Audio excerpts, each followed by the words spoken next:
Did you know that 30% of all charitable giving happens in December alone?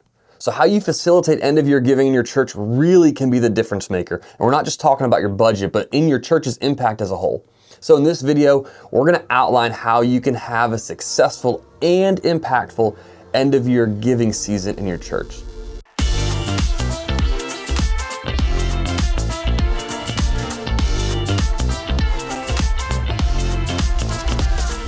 Now, to make the most out of the season, you don't want to just wing it.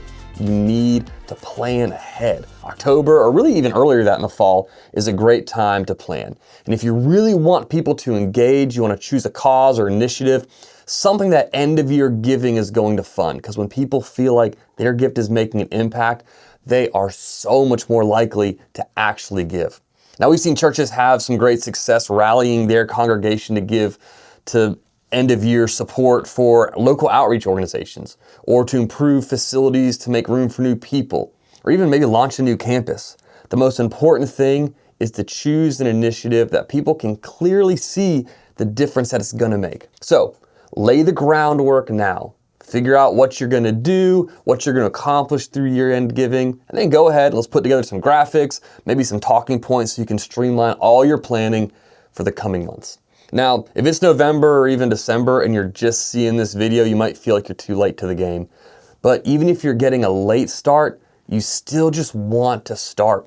The end of your giving season is gonna come really whether you prepare for it or not. So go ahead and take action the best you can, because it's gonna be another 12 months before this opportunity comes back around. Now, before we get into the specifics of carrying out end of year giving in November and December, I want to let you know that you can download a full schedule that lays out what you need to talk about each week in your services, through email, on social media, all of it. So check out the link in the description to download that. It's completely free and just something that we really hope helps your church have a strong close to the year in your giving. Now, as we get into November, this is where we want to really start ramping up our end of year giving communications. Now, those first 2 weeks are laying the groundwork. You haven't announced your end of year giving initiative yet, and you really won't for a couple weeks.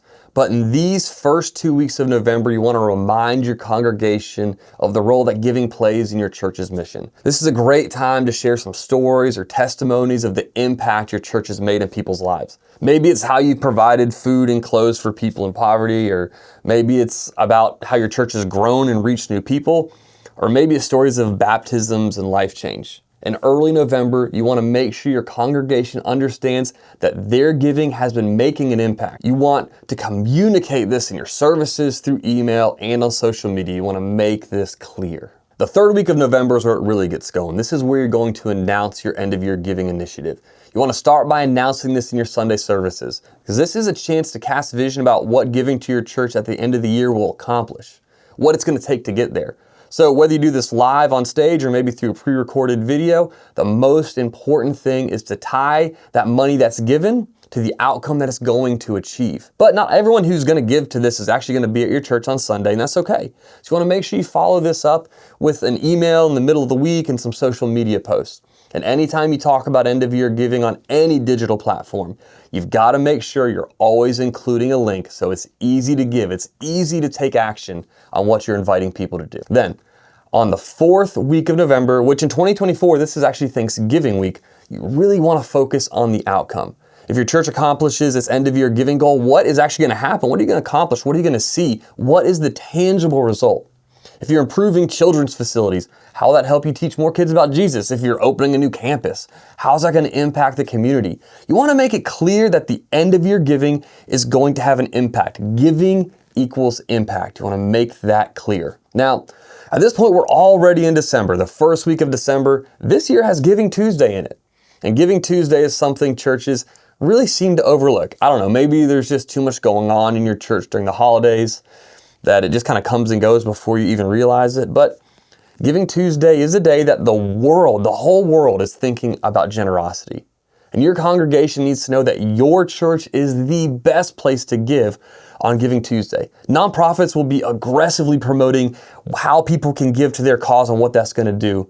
But does their cause make a kingdom impact? In your services, talk about that kingdom impact that giving to your church on Giving Tuesday is going to make. And then on Giving Tuesday, first thing in the morning, send an email and post on social media. You want to reiterate the impact of participating through your church on Giving Tuesday, what impact that's going to make.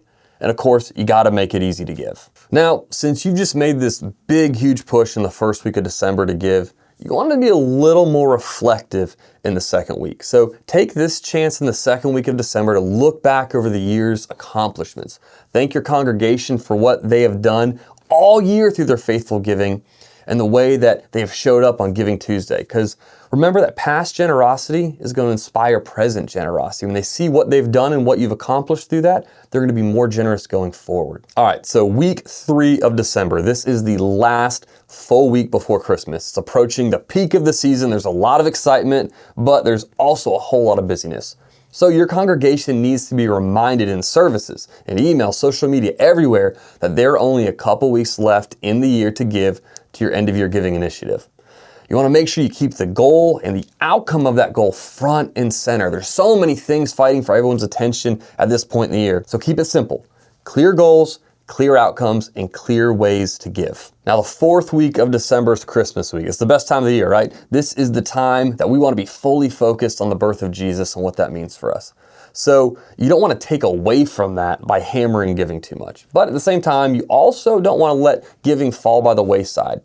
Your church is here to show the love of Jesus to the world. So how is your end of year giving initiative going to help do that? So make that connection, showing the love of Jesus to the world, to your end of year giving initiative, and then make a simple invitation to let people continue to give to that. Now, these final days of December right after Christmas, this is your last chance to engage people in giving to your end of year initiative.